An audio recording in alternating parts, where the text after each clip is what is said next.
솔직히 시아버지 재산은 저희랑 상관없잖아요. 형민 씨 아버지지 제 아버지도 아니고요. 며느리 다영이의 말에 온몸이 얼어붙었습니다. 10년 동안 정성껏 지켜온 남편의 기일을 두고 하는 말이 이거였어요. 내 남편의 아버지인데 그게 상관이 없다고? 떨리는 목소리로 되물었지만 다영이는 조금도 물러서지 않았습니다. 요즘 누가 그런 거예요? 완전 시대착오적이라니까. 비웃듯 말하는 며느리 옆에서 아들 형민이가 고개를 끄덕였어요. 어머니, 요즘 젊은 사람들 생각도 좀 이해해야죠. 자기 아버지 제사를 두고 하는 말이었습니다. 가슴이 무너져 내렸어요. 이 가족에게는 도대체 무슨 일이 있는 걸까요? 사연 시작 전에 구독, 좋아요와 알람 설정을 눌러주시면 큰 복이 찾아올 거예요.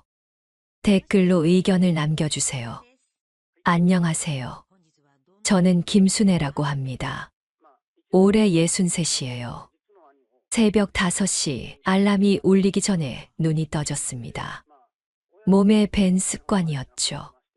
올해도 어김없이 남편 기일 전날이 찾아왔거든요. 벌써 10년째네요. 부엌으로 향하는 발걸음이 어느 때보다 가벼웠습니다. 냉장고에서 미리 준비해둔 재료들을 꺼내며 작은 미소가 번졌어요. 남편이 좋아했던 북어포 무침, 도라지 나물, 그리고 그 사람이 제일 좋아했던 삼색전까지. 팬에 기름을 두르고 파전부터 부쳤습니다. 지글지글 소리가 나면서 고소한 냄새가 부엌을 가득 채웠어요. 예전에는 남편이 옆에서 순애가 부치는 전이 제일 맛있어라며 칭찬해주곤 했는데요. 10년 동안 한 번도 거르지 않았습니다. 첫 해에는 눈물로 범벅이 된 채 전을 부쳤고 둘째 해에는 손이 덜덜 떨려서 모양도 엉망이었어요. 그런데 이제는 능숙해졌죠. 슬픔도 익숙해지나 봅니다. 오전 9시쯤 호박전과 동태전까지 모두 부쳤습니다. 접시에 가지런히 담아놓고 보니 뿌듯했어요. 남편이 살아계실 때처럼 완벽했거든요. 거실 한쪽에 걸린 남편 사진을 바라봤습니다. 환한 미소를 짓고 있는 그 사람에게 다가가 먼지를 살짝 털어냈어요. 여보, 이번에도 내가 준비 잘했어요. 속삭이듯 말하니 마음이 따뜻해졌습니다. 마치 그 사람이 고생한다, 순애야라고 대답하는 것 같았죠. 외아들 형민이와 며느리 다영이를 생각해봤습니다. 처음 몇 년은 기일마다 정성껏 참석했거든요. 형민이는 아버지를 많이 그리워했고 다영이도 조용히 예의를 갖춰주었어요. 그런데 언제부터인가 분위기가 달라졌습니다. 작년에는 형민이가 어머니 너무 무리하지 마세요라고 말했고 다영이는 아예 늦게 와서 일찍 갔어요. 귀찮다는 표정은 숨기지도 않았죠. 그래도 아무 말 하지 않았습니다. 젊은 사람들이니까 이해해야죠. 시대가 바뀌었으니까요. 오후 1시쯤 나물 반찬들을 모두 완성했습니다. 도라지 무침은 새콤달콤하게, 고사리 나물은 짭조름하게 간을 맞췄어요. 남편이 좋아하던 그 맛 그대로요. 마지막으로 밥을 지었습니다. 윤기가 자르르 흐르는 쌀밥을 보니 마음이 놓였어요. 내일이면 가족들이 모여서 남편을 기릴 수 있겠죠. 그때 핸드폰이 울렸습니다. 며느리 다영이었어요. 어머니, 안녕하세요. 목소리가 평소와 달랐습니다. 뭔가 단호한 느낌이었죠. 응, 다영아. 내일 몇 시에 올 거니? 잠깐의 침묵이 흘렀습니다. 그리고 다영이가 말했어요. 어머니, 죄송한데요. 이제 제사 그만하시면 안 될까요? 요즘 그런 거 안 해요. 순간 귀를 의심했습니다. 전화기를 귀에서 떼었다가 다시 갖다 댔어요. 뭐라고 했니? 아버님 돌아가신 지도 벌써 10년이나 됐잖아요. 매년 이렇게 준비하시는 거 너무 힘들어 보이세요. 다영이의 목소리에는 망설임이 없었습니다. 마치 오래전부터 생각해온 일인 것처럼요. 평소 조용하던 며느리가 이렇게 직설적으로 말하다니. 전화를 끊고 나서도 한동안 멍하니 서 있었습니다. 정성껏 준비한 음식들이 눈에 들어왔어요. 갑자기 다리에 힘이 빠지면서 의자에 주저앉았습니다. 창밖으로 가을 햇살이 스며들었습니다. 평소 같으면 따뜻하게 느껴졌을 텐데 오늘은 왜 이렇게 쓸쓸해 보이는 걸까요? 부엌에서 나는 음식 냄새도 정갈하게 준비된 제사 음식들도 모든 게 갑자기 무의미해 보였습니다. 10년 동안 한결같이 지켜온 일상이 흔들리기 시작했어요. 남편 사진을 다시 바라봤습니다. 여전히 미소 짓고 있는 그 사람이 뭐라고 말할지 궁금했어요. 혹시 나도 모르게 시대착오적인 일을 하고 있는 건 아닐까요? 그 다음 날 아침 기일 당일이었습니다. 평소보다 일찍 일어나 제사상을 차렸어요. 어제 다영이가 한 말이 계속 맴돌았지만 그래도 남편을 위한 마음만큼은 변하지 않았거든요. 현관문이 열리는 소리가 들렸습니다. 형민이와 다영이가 왔어요. 평소보다 표정이 무거워 보였죠. 어머니, 안녕하세요. 형민이가 먼저 인사했습니다. 다영이는 뒤따라 들어오며 고개만 살짝 숙였어요. 어색한 침묵이 거실에 깔렸죠. 와서 절부터 하자. 남편 사진 앞으로 안내했습니다. 형민이는 주저없이 무릎을 꿇고 절했어요. 그런데 다영이는 뒤에 서서 움직이지 않았습니다. 다영아, 너도 절해야지. 조심스럽게 말했어요. 그러자 다영이가 고개를 들며 말했습니다. 어머니, 어제 전화로 말씀드렸잖아요. 이제 그만하시면 안 될까요? 목소리에 단호함이 묻어 있었어요. 어제와는 다르게 대놓고 거부하는 느낌이었죠. 다영아, 오늘은 아버지 기일이야. 절은 해야지. 다시 한번 부드럽게 말했습니다. 그런데 다영이의 대답은 예상을 뛰어넘었어요. 솔직히 시아버지, 제사는 저희랑 상관없잖아요. 형민 씨 아버지지 제 아버지도 아니고요. 순간 귀를 의심했습니다. 며느리가 시아버지를 두고 그런 말을 하다니. 가슴이 철렁 내려앉았어요. 뭐라고 했니? 떨리는 목소리로 되물었습니다. 다영이는 조금도 물러서지 않았어요. 사실대로 말씀드리는 거예요. 저한테는 남편 아버지일 뿐이잖아요. 내 남편의 아버지인데 그게 상관이 없다고. 믿을 수 없었습니다. 결혼하면 남편의 가족이 자신의 가족이 되는 게 당연한 거 아닌가요? 10년 넘게 며느리로 살면서 이제 와서 이런 말을 하다니.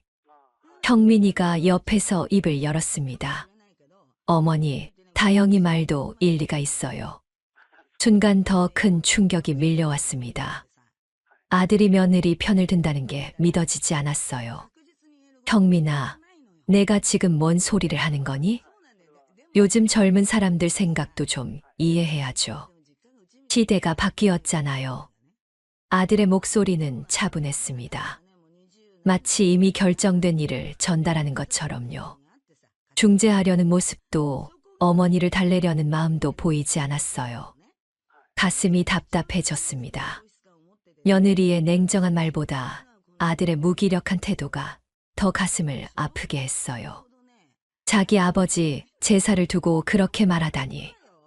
형민아, 내 아버지야. 내 아버지. 목소리가 떨렸습니다. 그런데 형민이는 여전히 담담했어요. 알고 있어요. 하지만 어머니도 다영이 입장을 생각해 보세요. 다영이가 다시 입을 열었습니다. 어머니, 저희도 바빠요. 매년 이렇게 시간 내기가 힘들어요. 바쁘다는 말에 화가 치밀었습니다. 1년에 딱 한 번 남편을 기리는 날인데 그것도 바쁘다고 하다니. 바빠서 아버지 제사도 못 지내겠다는 거니? 제사가 꼭 필요한 건가요? 마음으로 기리면 되잖아요. 다영이의 말이 계속 이어졌어요. 마치 준비해온 것처럼 막힘없이 나왔죠. 거실이 조용해졌습니다. 남편 사진만이 조용히 이 모든 상황을 지켜보고 있었어요.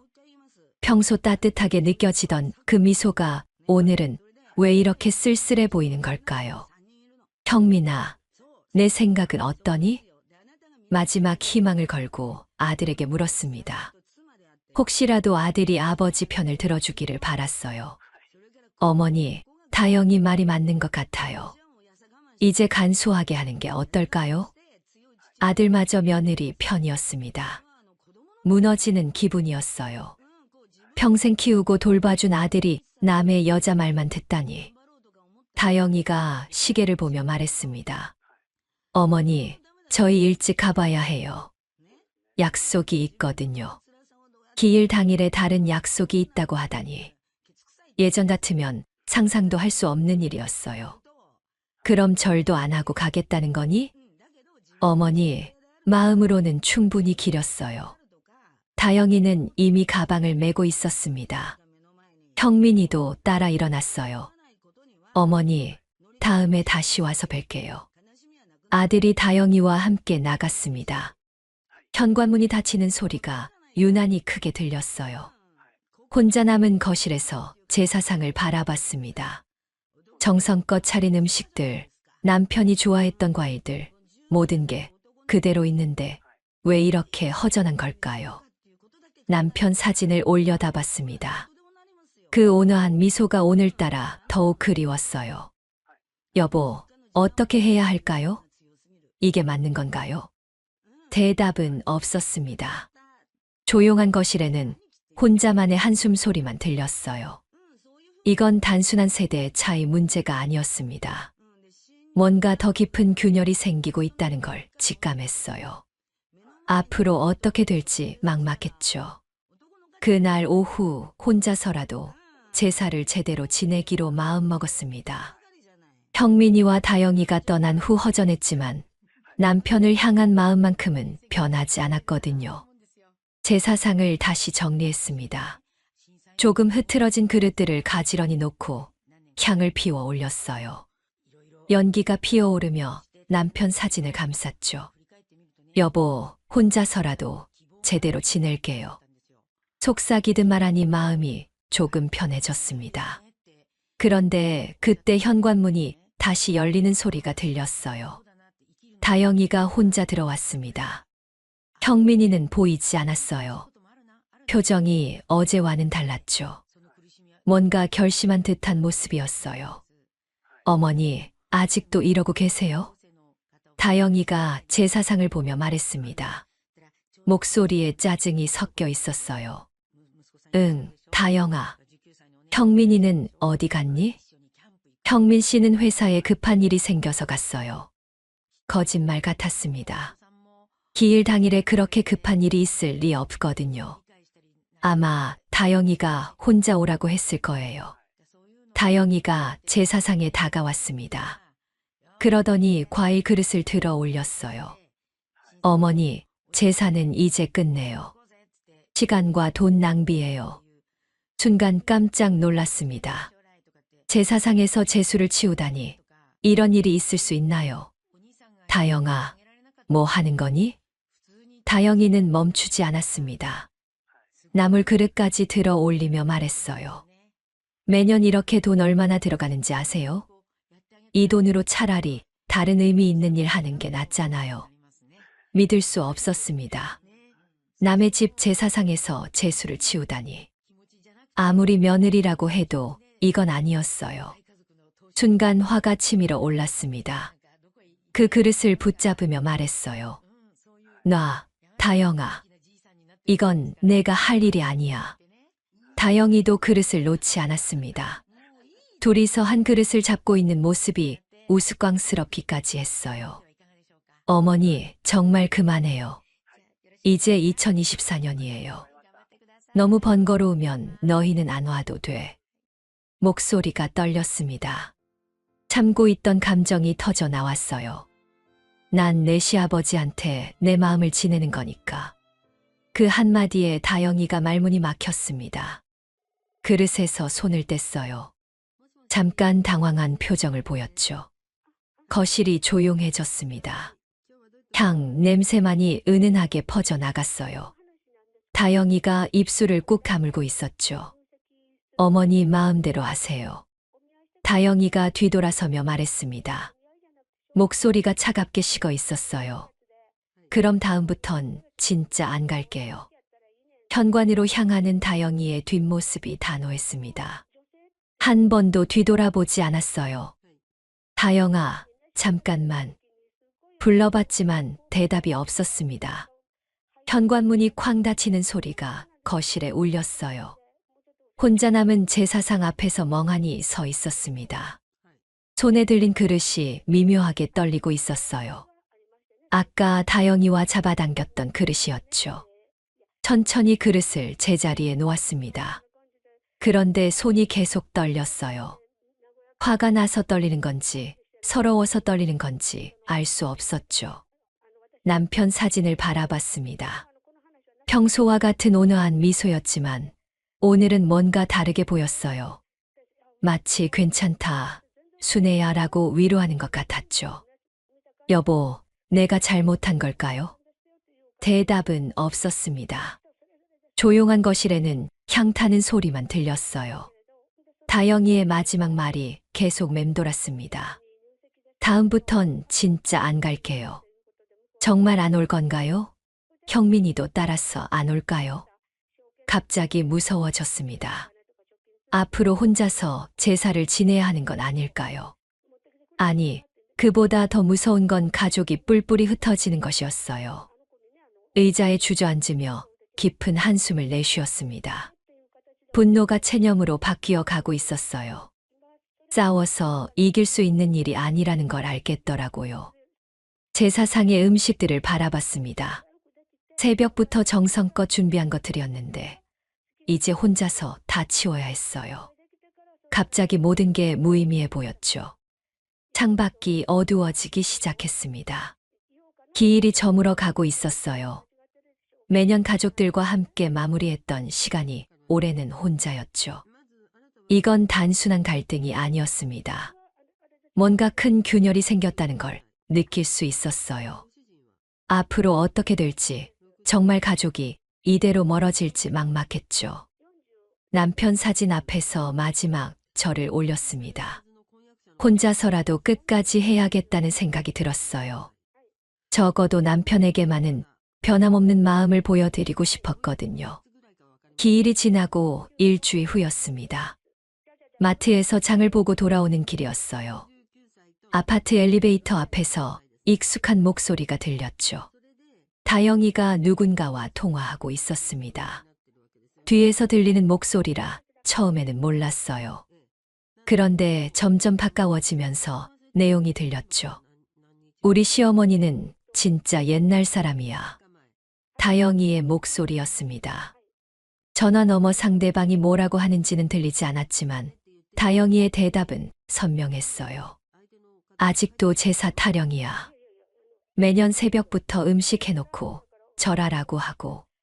진짜 답답해 죽겠어. 순간 발걸음이 멈췄습니다. 장바구니를 든 손에 힘이 빠졌어요. 설마 나에 대한 얘기인가 싶어서 귀를 기울였죠. 요즘 누가 그런 거 해? 완전 시대착오적이라니까. 다영이가 비웃듯 웃었습니다. 그 웃음소리가 마치 날카로운 칼 같았어요. 엘리베이터가 와서 다영이가 탔습니다. 문이 닫히면서 목소리가 멀어졌지만 마지막 한마디는 또렷하게 들렸어요. 형민 씨도 이제 지쳤대. 엄마 눈치 보느라. 엘리베이터가 올라가고 나서도 한동안 그 자리에 서 있었습니다. 가슴이 답답해서 숨쉬기가 힘들었어요. 집에 들어와서도 계속 그 말들이 맴돌았습니다. 옛날 사람, 제사 타령, 시대착오적. 며느리가 나를 그렇게 생각하고 있었다니. 더 충격적인 건 형민이도 지쳤다는 말이었어요. 내 아들이 어머니 때문에 힘들어한다고 생각하니 가슴이 무너져 내렸죠. 그날 저녁 형민이가 혼자 왔습니다. 다영이는 보이지 않았어요. 표정이 평소와 달랐죠. 뭔가 말하고 싶어 하는 것 같았어요. 어머니, 앉으세요. 거실 소파에 나란히 앉았습니다. 형민이가 한참 망설이더니 입을 열었어요. 어머니, 아버지 제사 일로 다영이랑 많이 싸웠어요. 예상했던 얘기였습니다. 다영이의 전화 내용을 들었으니까요. 그래, 많이 힘들었겠구나. 최대한 담담하게 말했습니다. 아들에게 부담을 주고 싶지 않았거든요. 어머니, 이제 좀 쉬세요. 형민이의 목소리가 조심스러웠어요. 어머니 눈치를 보고 있다는 게 느껴졌죠. 아버지도 이해하실 거예요. 그 말에 가슴이 철렁했습니다. 내 남편이 정말 이해할까요? 10년 동안 한결같이 지켜온 기일을 이제 그만두라고 하면? 형민아, 내 생각은 어떠니? 아들의 진짜 마음이 궁금했어요. 다영이 말에 따라 하는 건지, 정말 본인 생각인지. 솔직히 말하면 어머니가 너무 힘들어 보여요. 형민이가 고개를 숙였습니다. 어머니 얼굴을 보기 힘들어하는 것 같았어요. 그리고 다영이도 스트레스 받아 해요. 요즘 젊은 사람들은 그런 거 잘 안 하거든요. 결국 며느리 편이었습니다. 아들마저 나를 힘든 존재로 여기고 있었어요. 알겠다. 더 이상 말하고 싶지 않았습니다. 아들을 붙잡고 설득한들 무슨 소용이 있을까요? 형민이가 일어서며 말했어요. 어머니, 다영이가 화낸 것도 이해해 주세요. 요즘 애들은 그런 거 부담스러워해요. 며느리를 이해하라고 하다니. 평생 키운 아들이 며느리 편만 들고 있었어요. 그래, 알겠다. 형민이가 나간 후 혼자 거실에 앉아 있었습니다. 남편 사진을 바라보니 눈물이 났어요. 여보, 내가 정말 잘못하고 있는 걸까요? 평생 함께한 사람의 기일조차 낡은 풍습이 되어버린 세상이었습니다. 10년 동안 정성껏 지켜온 일이 이제는 부담스러운 일이 되었어요. 다영이의 비웃음 소리가 다시 들렸습니다. 완전 시대착오적이라니까. 그 말이 가슴을 후벼 팠어요. 혼자서 계속 제사를 지내야 하나 생각해봤습니다. 가족들이 모두 등을 돌린 상황에서 혼자만의 고집을 부리는 게 의미가 있을까요? 창밖이 어두워지고 있었습니다. 가로등 불빛이 하나둘 켜지기 시작했어요. 평소 같으면 포근하게 느껴졌을 텐데 오늘은 왜 이렇게 쓸쓸한 걸까요? 남편이 살아있을 때는 이런 일이 없었습니다. 가족이 한마음이었고 서로를 아꼈어요. 그런데 이제는 모든 게 뒤바뀌었죠. 며느리는 나를 옛날 사람이라고 비웃고 아들은 며느리 편만 듭니다. 혼자 남겨진 건 나뿐이었어요. 눈물이 뺨을 타고 흘러내렸습니다. 참으려고 했지만 멈출 수 없었어요. 외로움과 서러움이 한꺼번에 밀려왔죠. 여보, 나 어떻게 해야 할까요? 대답은 없었습니다. 조용한 거실에는 시계 초침 소리만 똑딱거렸어요. 이제 정말 혼자구나 싶었습니다. 가족이라고 생각했던 사람들이 모두 등을 돌렸어요. 평생 지켜온 가치관이 한순간에 무너져 내린 기분이었죠. 분노와 절망이 천천히 차가운 체념으로 바뀌어 갔습니다. 더 이상 싸울 힘도 설득할 마음도 남아있지 않았어요. 그 다음 날부터 일부러 아무 말도 하지 않았습니다. 형민이가 전화를 걸어와도 평소와 다름없이 대답했어요. 마치 아무 일도 없었던 것처럼요. 어머니, 괜찮으시죠? 형민이가 조심스럽게 물었습니다. 어제 대화 때문에 신경 쓰이는 모양이었어요. 응, 괜찮다. 내 말이 맞는 것 같아. 담담하게 대답했습니다. 전화 너머로 형민이가 안도하는 기색이 느껴졌어요. 그럼 다음 기일부터는 간소하게 할게요. 그래, 너희 편한 대로 해라. 순응하는 척했습니다. 더 이상 고집 부리는 어머니가 아닌 것처럼 보이고 싶었거든요. 전화를 끊고 나서 혼자 쓴웃음을 지었습니다. 이렇게 쉽게 포기할 줄 알았나 봐요. 60년 넘게 살아온 사람을 너무 만만하게 본 거 아닐까요? 거실을 천천히 둘러봤습니다. 남편과 함께 꾸몄던 이 집, 오래된 가구들, 벽에 걸린 가족 사진들. 모든 게 남편의 흔적이었어요. 문득 중요한 사실이 떠올랐습니다. 형민이 부부가 살고 있는 아파트 말이에요. 결혼할 때 남편이 사준 그 집이 아직도 제 명이었거든요. 당시 남편이 말했던 게 기억났습니다. 순애야, 명의는 내 걸로 해두자. 나중에 필요할 수도 있잖아. 그때는 무슨 뜻인지 몰랐는데 이제야 알 것 같았어요. 부동산 서류를 찾아봤습니다. 서랍 깊숙이 보관해둔 등기부등본을 꺼내니 분명히 제 이름으로 되어 있었어요. 김순애, 소유자가 저였죠. 형민이와 다영이는 그 사실을 모를 거예요. 자기들 명의인 줄 알고 있을 테니까요. 남편이 일부러 말하지 않았거든요. 여보, 당신이 미리 생각해둔 거였구나. 남편 사진을 바라보며 속삭였습니다. 마치 이런 날이 올 줄 알고 준비해둔 것 같았어요. 그 집에는 남편의 정성과 사랑이 담겨 있었습니다. 아들 부부가 편하게 살라고 마련해준 보금자리였어요. 그런데 그 아들이 아버지를 잊고 싶어 하다니. 다영이의 말이 다시 떠올랐습니다. 시대차 고적, 제사 타령. 시아버지를 그렇게 생각하는 며느리가 시아버지가 마련해준 집에서 살고 있다는 게 아이러니했어요. 저녁을 먹으며 계속 생각했습니다. 10년 동안 참고 또 참았는데 이제는 저도 바뀌어야겠다는 생각이 들었어요.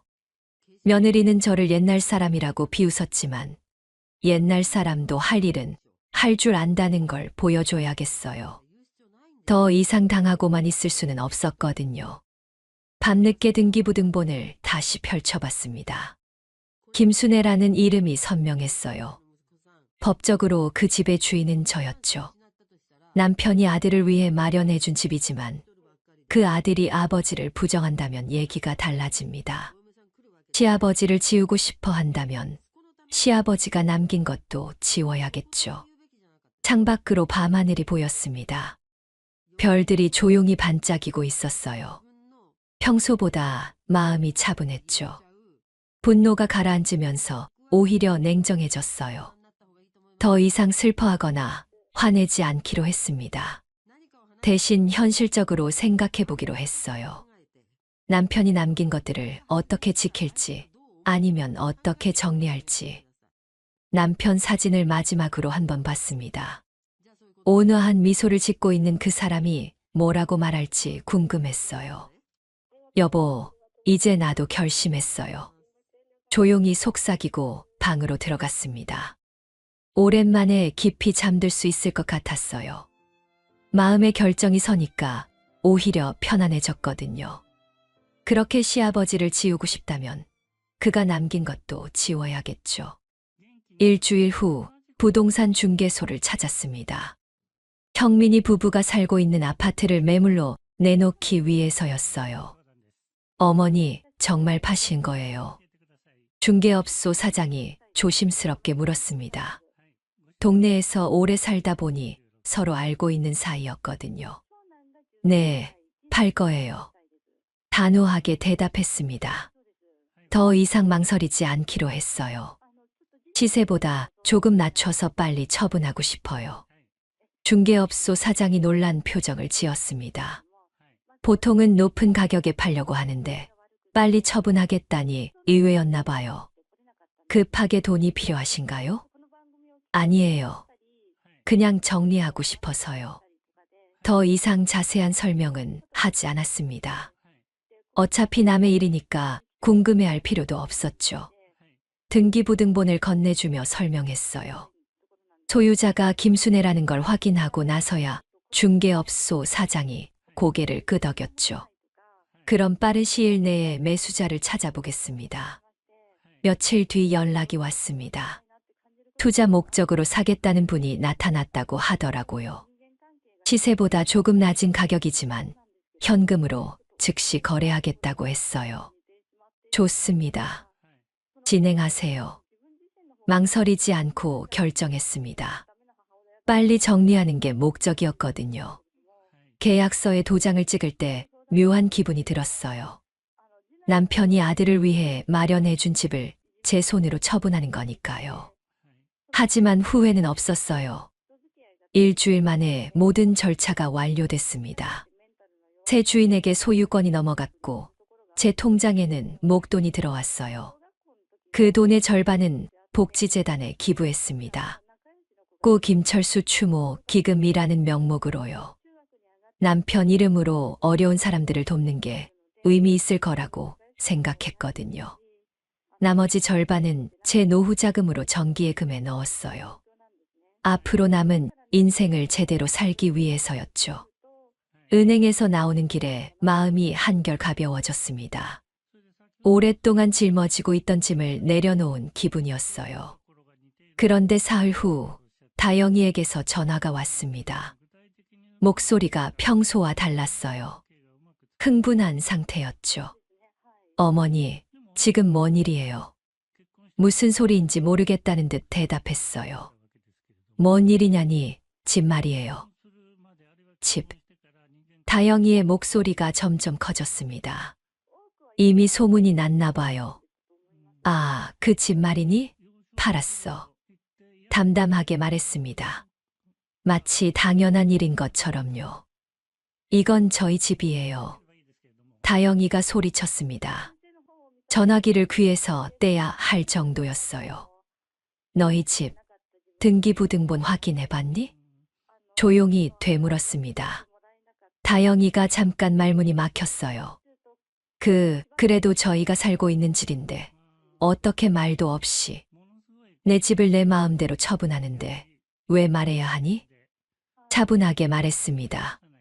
화내지도 않고 흥분하지도 않았어요. 어머니, 이건 너무하잖아요. 너무하긴 뭐가 너무해. 내 명이니까 내 마음대로 한 거야. 다영이가 한참 동안 말을 못했습니다. 아마 이런 상황을 예상하지 못했을 거예요. 어머니, 지금 당장 가보겠어요. 전화를 끊어버렸습니다. 화가 많이 났나 보더라고요. 1시간 후 현관문이 요란하게 울렸습니다. 다영이가 형민이와 함께 온 모양이었어요. 문을 열어주니 두 사람 모두 얼굴이 상기되어 있었습니다. 특히 다영이는 눈이 벌겋게 되어 있었어요. 어머니, 어떻게 이런 일을 혼자 결정하세요? 형민이가 먼저 말했습니다. 목소리에 당황이 섞여 있었어요. 내 집 처분하는데 왜 혼자 결정하면 안 되니? 거실로 안내하며 말했어요. 평소와 다름없는 톤이었죠. 그래도 저희가 살고 있는 집인데 살고 있다고 너희 집이 되는 거 아니야. 소파에 앉으며 차분하게 설명했어요. 이미 예상했던 반응이라 놀랍지도 않았죠. 다영이가 참지 못하고 소리쳤습니다. 새 주인이 나가라고 하면 저희는 어떻게 해요? 그건 너희가 알아서 할 일이고 냉정하게 대답했습니다. 더 이상 제가 신경 쓸 일이 아니었거든요. 형민이가 당황한 표정으로 물었어요. 어머니, 그 돈은 어디에 쓰신 거예요?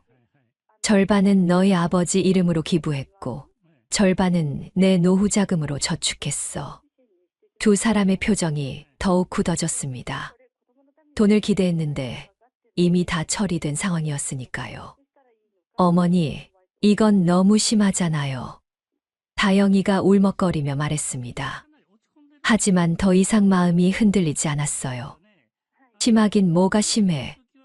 시아버지 제사가 시대착오적이라며 그만두라고 한 사람이 시아버지가 마련해준 지대는 살고 싶다는 거니? 그 한마디에 거실이 조용해졌습니다. 다영이가 할 말을 찾지 못하고 있었어요. 남편 사진을 바라봤습니다.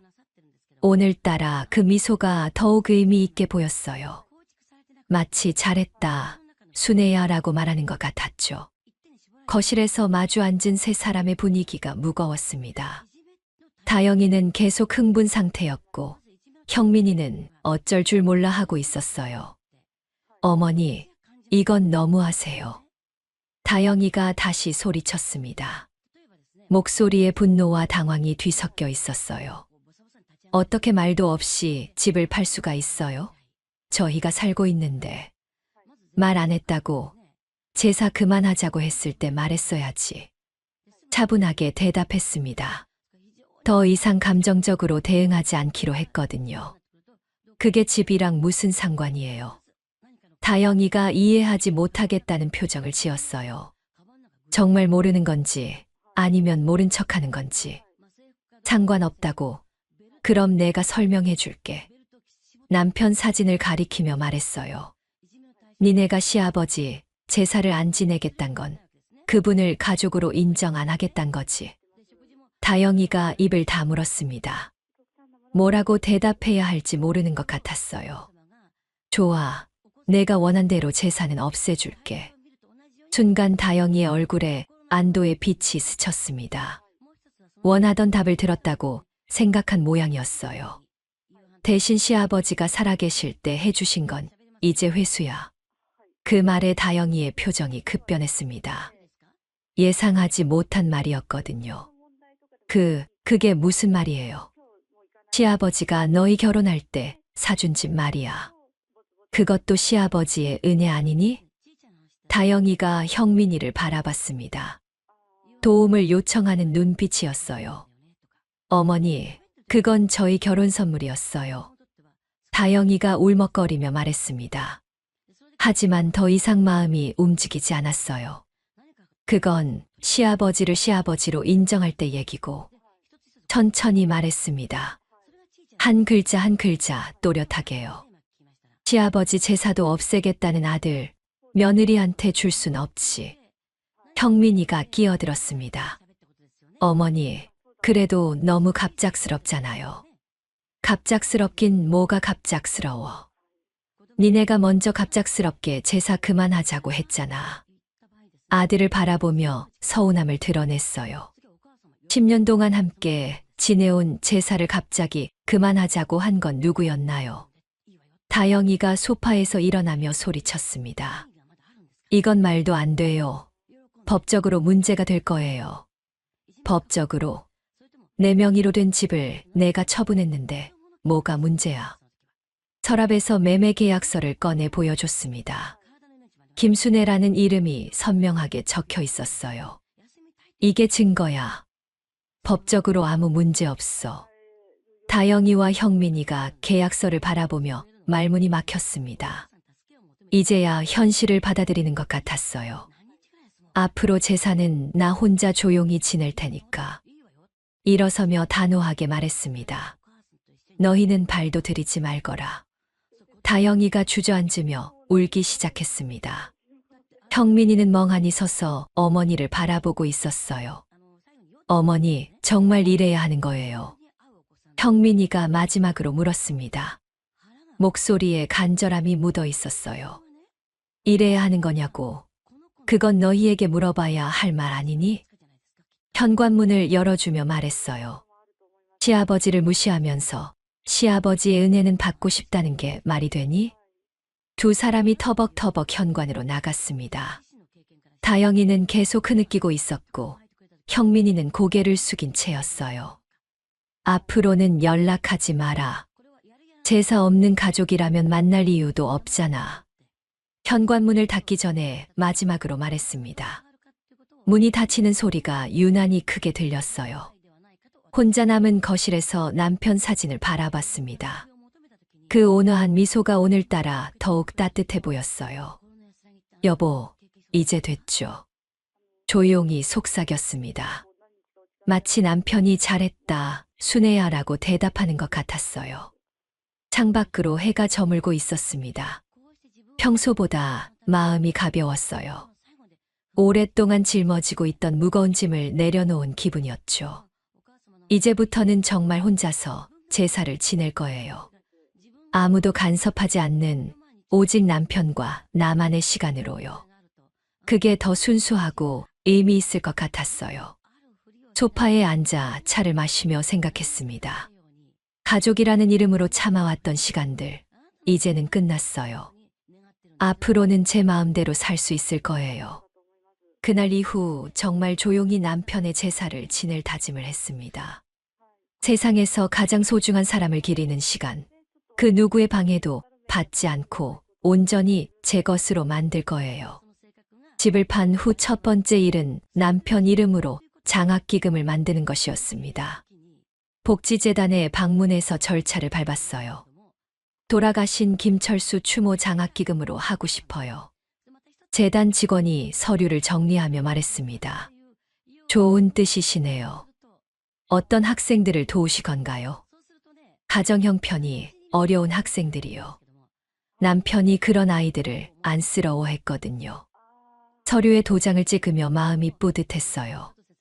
남편이 좋아할 일이라는 확신이 들었거든요. 한 달 후 복지관에서 연락이 왔습니다. 장학금을 받을 학생들이 정해졌다고 하더라고요. 전달식에 참석해달라고 했어요. 복지관에 도착하니 학생 5명이 기다리고 있었습니다. 모두 눈이 반짝반짝 빛나는 아이들이었어요.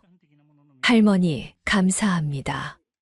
한 학생이 인사하며 꽃다발을 건네줬습니다.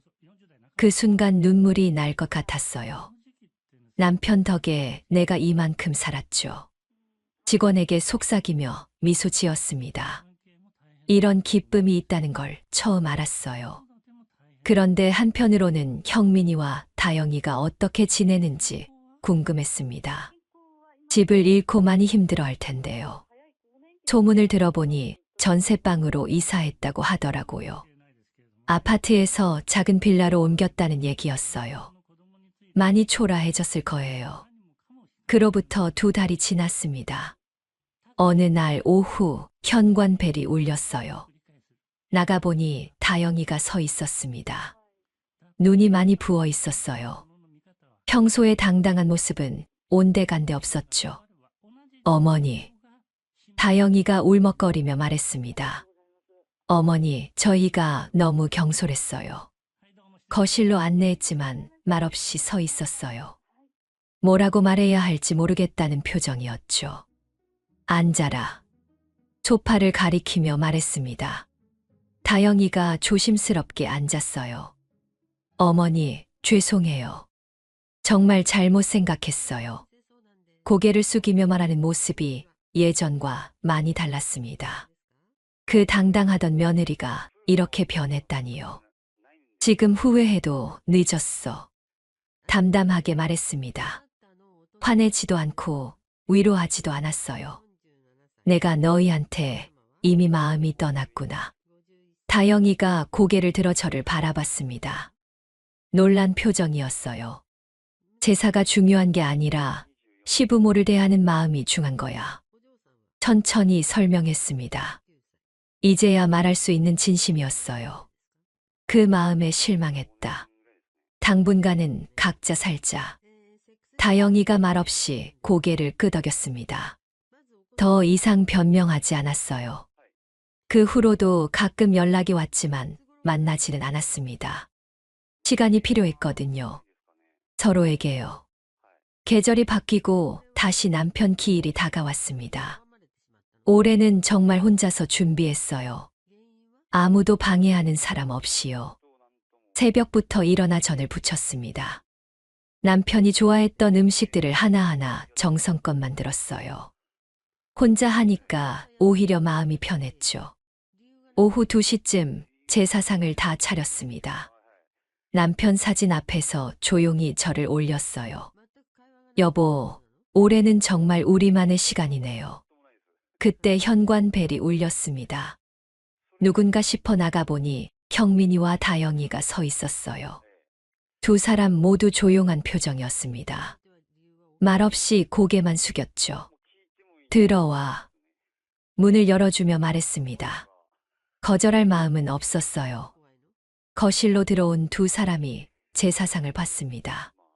그리고는 말없이 부엌으로 향했어요. 다영이가 앞치마를 메고 설거지를 시작했습니다. 형민이는 과일을 깎았어요. 아무도 말하지 않았지만 자연스럽게 일을 나눠서 했죠. 제사 시간이 되자 세 사람이 나란히 절했습니다. 예전처럼 의무감에서가 아니라 진심으로요. 절을 마치고 나서도 한동안 조용했습니다. 남편 사진만이 온화한 미소로 우리를 바라보고 있었어요. 어머니, 앞으로 제사 때마다 와도 될까요? 형민이가 조심스럽게 물었습니다. 예전처럼 당연하다는 식이 아니라 허락을 구하는 톤이었어요. 와도 돼. 하지만 마음이 없으면 오지 마라. 단호하게 말했습니다. 이제는 형식보다 진심이 중요했거든요. 다영이가 고개를 끄덕였습니다. 눈에 눈물이 맺혀 있었어요. 그날 이후 우리 관계는 조금씩 달라졌습니다. 예전처럼 가깝지는 않지만 서로를 존중하게 됐어요. 남편 덕에 새로운 삶을 시작할 수 있었습니다. 이제는 제 이름으로, 제 방식으로 살아갈 거예요. 끝까지 시청해 주셔서 감사합니다. 마지막으로 구독, 좋아요와 알람 설정을 눌러주시면 큰 복이 찾아올 거예요. 댓글로 의견을 남겨주세요.